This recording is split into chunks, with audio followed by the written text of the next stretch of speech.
দোয়াটি পড়ুন, আপনার কোনো অঙ্গে স্ট্রোক হবে না, ব্রেন স্ট্রোক হবে না, হার্ট স্ট্রোক আপনার হবে না।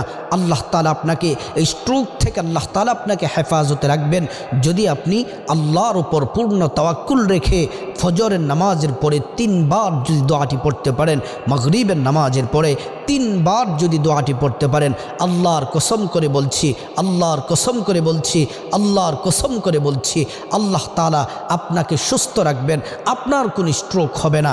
দোয়াটি হলো, আমি আপনাদেরকে বলছি, মনোযোগ দিয়ে শুনুন।